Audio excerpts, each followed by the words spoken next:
Саламатсыңар балдар. Анда биз бүгүнкү сабакты төмөндөгү жагымдуу маанай менен баштайбыз балдар. Дагы ошондой үмүт бар, бийлеп кирсе булуттар, жыйып келер кылкыякчы баштан атты. Дарыя кашкалат, бир булактан башталат, адыс болгон жылмаюудан башталат да.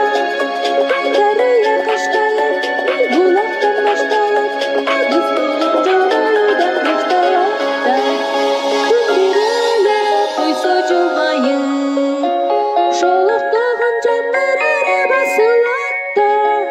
Айлана ойгонот нурданып, токой жашыл алаканын шатырат да.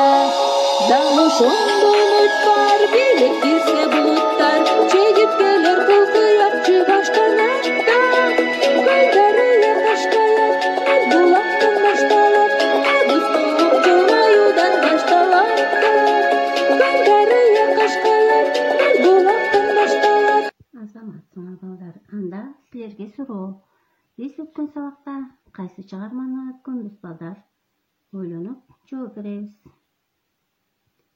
Албетте, туура айтасыңар. Чептин эрдин көчү бек. Анда биз ошол чыгарма боюнча тесттик суроолорго жооп беребиз. Чептин эрдин көчү бек чыгармасы кимге таандык балдар? Тирүү адамды көмбөсөңөр добалыңар көчө берет деп ким айтты эле? Жаш бала кандай мүнөзгө экен? Чын эле элди ким коргойт? Эр жигит эл четинде. Жооп бетинде. Балдар, ойлонобуз. Күн суукта кетип, күн жылыганда келген ача койрук адамдын доосу кайсы канаттуу балдар? Азаматсыңар. Албетте, чабалекей. Туура айттыңар. Ал эми ойлонгулачы балдар, кечке чырылдап, кышы жайы кетпеген кайсы канаттуу эле балдар? Азаматсыңар балдар. Туура, албетте, бул таранчы. Демек балдар, бүгүнкү сабагыбыз биздин таранчы менен чабалекей. Сабагыбыздын максаты чыгарманы окуп мазмунун түшүнөсүңөр, түшүнүктөрүңөрдү эркин мазмундуу айтып бере аласыңар, канаттууларга кам көрүүгө жана бирөөнүн акысын ээлик кылбоого тарбияланасыңар. Ал эми чыгарманын автору орустун жазуучусу Лев Толстой. Таранчы менен чабалекей. Бир күнү мен чатырчанын астындагы чабалекейди уясын карап турдум. Чабалекейдин экөө тең учуп келишти. Уясы бош калды.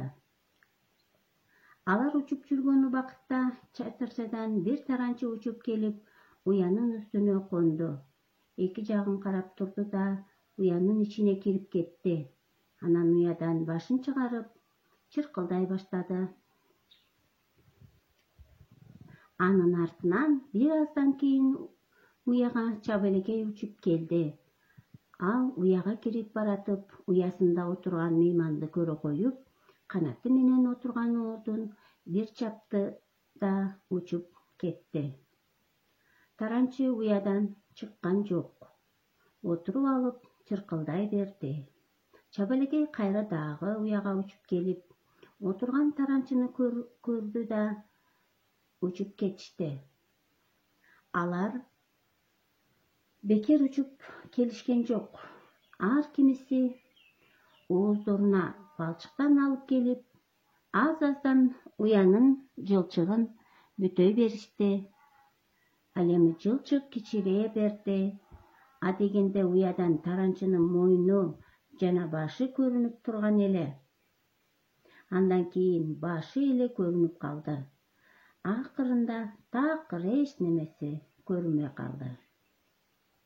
Чабалекейлер таранчынын уянын ичинде балчык менен бекитип коюшту да, ышкырык менен үйдү тегерине айланып учуп жүрүштү. Балдар, анда биз чыгарма боюнча бышыктоо үчүн төмөндөгү суроолорго жооп беребиз. Чабалекейдин уясына таранчы эмне үчүн кирип алды деп ойлойсуңар? Чабалекейлер таранчыны кантип жазалашты? Чабалекейлердин бул жазасы туура болдубу, балдар? Силер кандай ойлойсуңар? Бирөөнүн нерсесин уруксатсыз тартып алуу туурабы? Андай балдарга кандай кеңеш берет элеңер? Анда балдар, Вендин диаграммасын түзөбүз. Чабалекей жана таранчы.